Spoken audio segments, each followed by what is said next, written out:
Hey everyone, this is Rachel with Songbird Crafts Inc. and this is another installment of Girl, Use Your Stash. This is my first time using Spellbinders Sneaking a Kiss dies. So I'm going to show you the dies. This is a set of dies called Sneaking a Kiss that I bought and I never used. So I'm going to use it today. Off screen, I already cut out at least double of every piece that goes with this die set. I am now taking the negative part of the umbrella and I am going to build the umbrella with red and white pieces inside that negative space. I'm adding some low tack tape to the back of this negative piece so that I'm able to assemble the umbrella pieces easily. It'll also allow me to pick up the pieces all at once. Because I cut the umbrella out of red and white paper, I'm creating a pattern of white, red, and white, and then I create a second umbrella using the opposite pattern, beginning with red, white, and so forth. I tend to cut out double or more just in case I lose any pieces or if I change my mind. Excuse the noise in the background. There I've completed the first umbrella and I'm going to trim off the tape that is sticking out from the back. Once I've trimmed that off, I move on to adhering the second set of pieces for the umbrella in the same method. I put low tack tape on the back of the negative part so that I'm able to assemble my umbrella easily. Now I have two umbrellas to choose from. Either I can switch out the umbrellas or I can just make two cards. Either way, it's a win-win. Okay, my umbrellas are done. So now I'm going to start by creating the person on the right, the male with these pieces here. These pieces create a set of pants, shoes, and a shirt.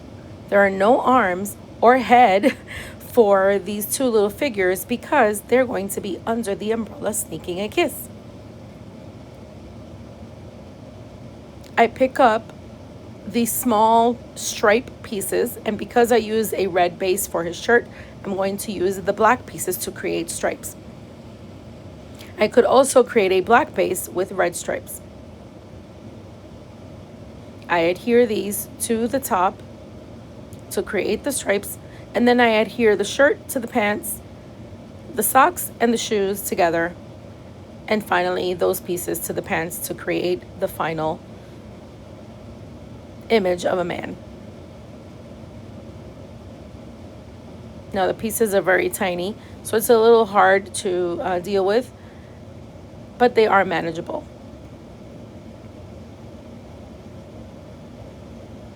Here you can see that I grabbed the pieces that look like shoes, but I cut these out of red paper so that I could use them as socks. And then I'll place the shoe part right on top. I could also give him black socks with red shoes. This is the great thing about cutting things out in several colors. You have a lot of options. I put a tiny amount of glue, then add the pants to the socks and shoes. Doing it this way is a lot easier than trying to add the little socks and shoes to the back of his pants. Okay, so the boy is done. I am not going to make another one unless I have to. Now I'm going to move on to the girl. I've already colored the legs using a Copic marker in a flesh tone. Then I cut out two skirts in two different colors, yellow and red. I attached the yellow piece on top of the red so that it looks like there's an underskirt. I added the little shoes that kind of look like ballerina shoes. And the girl is done. Next, you have to create your card base. So I'm using this grip mat from Recollections, which is a brand from Michaels, to hold my card in place. This grip mat I think cost only $7.99 and it is amazing. It grips so well and cleans off beautifully. So if you don't have a grip mat or are wanting to try one, you should definitely check it out. Because I use Distress Oxide inks, I am able to spray the ink to create these splotches. I then take the Sentimental Arches from Spellbinders and grab one of the larger arches to create a different shape instead of using the typical rectangle shape. Once I have the size that I want, I'm going to run that through my die cutting machine and then adhere that to the card base. I also have these pieces that are part of the die set that read Love You. I cut those out twice because I wasn't sure how I was going to use it. I then begin with the umbrella and take a look at what the girl and the boy look like underneath the umbrella before I adhere anything down. It's always best to move your pieces around in case you want to change anything. I then arrange the two words love and you at the bottom, but I end up just using the word love. I then adhere the arch piece towards the top of the paper, making sure that it is centered.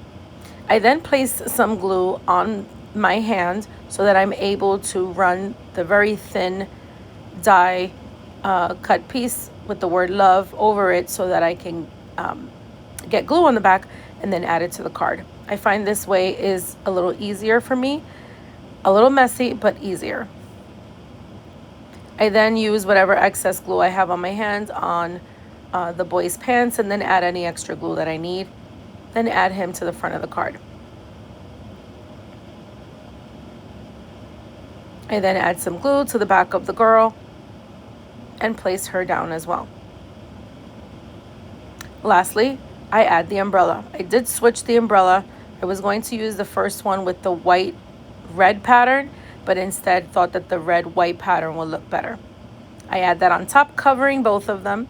And then to finish off, I add some rhinestones to give it the illusion of rain.